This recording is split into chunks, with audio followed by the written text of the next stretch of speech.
Every era tells itself in stories, and sometimes fiction sketches the mechanics of power more clearly than politics.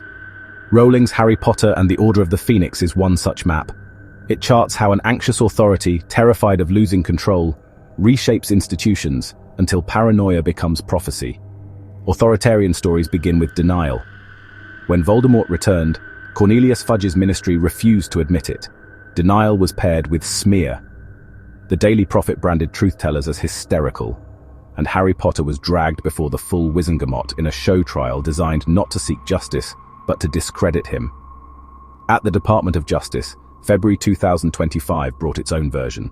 The president ordered the dismissal of every Biden-era United States attorney, while attrition hollowed civil rights and federal programs. Independence was recast as partisanship, judgment as betrayal. Narrative came first, evidence second. From denial flowed decrees. At Hogwarts, Dolores Umbridge ruled by educational decrees. Inspections, bans, the inquisitorial squad. Paperwork and procedure masking repression. At Justice, decrees came in the form of guidance. A weaponization working group to retroactively police loyalty, corporate enforcement policies that centralized discretion in Washington, and exile units like Sanctuary Cities enforcement. The mechanics were the same, rules as camouflage for control. When rules could not cow the independent, spectacle did. The ministry made examples of its targets. Harry's disciplinary hearing, Trelawney expelled in the courtyard, Hagrid hauled off in the night. DOJ followed with its own theater. The United States Office of Special Counsel opened a public Hatch Act probe into Jack Smith. The FBI raided John Bolton's home and office, seizing documents but filing no charges. Affidavits were unsealed, dramatic but inconclusive. The aim was humiliation, not law.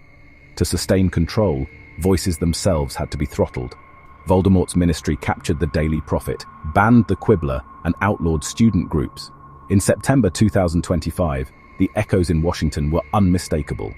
Attorney General Bondi floated hate speech prosecutions. The president declared Antifa a terrorist organization. A memorandum branded nonprofits and donors as agitators. Jimmy Kimmel's show was suspended. Stations pressured not to air his monologues. Speech itself had become suspect. Institutions were left standing but gutted.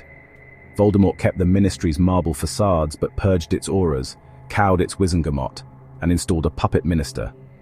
DOJ mirrored this hollowing. Inspectors general were purged, firings later ruled unlawful but not restored. By midsummer, 2/3 of the federal programs branch had gone, and the Civil Rights Division had lost 70% of its attorneys. The shell remained. Lecterns, seals, press conferences. The substance was drained away. From such repression came the Phantom. At Hogwarts, bans and raids produced Dumbledore's army, a secret fellowship that existed only because authority insisted it must.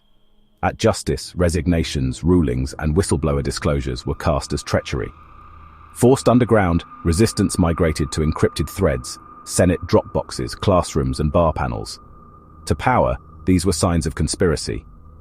In truth, they were the inevitable byproduct of criminalizing independence. And then came the naming of the commander.